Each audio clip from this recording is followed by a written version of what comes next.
বলিউডের জনপ্রিয় ও বর্ষিয়ান অভিনেত্রী স্বস্তিকা মুখোপাধ্যায় এখন নতুন পরিচয়ে দর্শকদের সামনে। দীর্ঘদিন ধরে জনপ্রিয় রিয়েলিটি শো দিদি নাম্বার ওয়ানের সঞ্চালকের দায়িত্ব সামলানো রচনা ব্যানার্জির জায়গায় এবার দেখা যাচ্ছে স্বস্তিকাকে।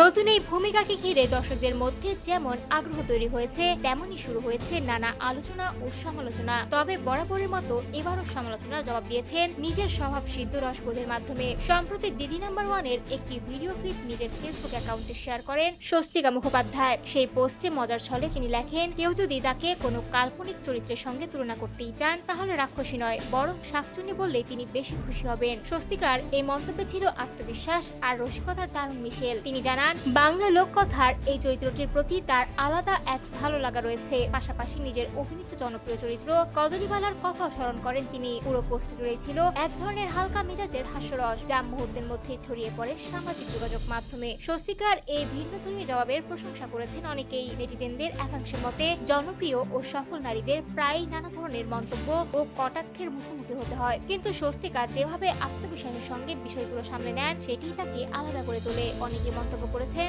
নিজের মতো করে বাঁচতে জানেন বলেই স্বস্তিকাকে নিয়ে এত আলোচনা। নতুন সঞ্চালিকা হিসেবেও তার সহজ সরল উপস্থাপনা দর্শকের নজর কাড়ছে। অতিরিক্ত নাটকীয়তার পরিবর্তে স্বাভাবিক ভঙ্গিতে দর্শকদের সঙ্গে যোগাযোগ তৈরি করার চেষ্টা করছেন তিনি।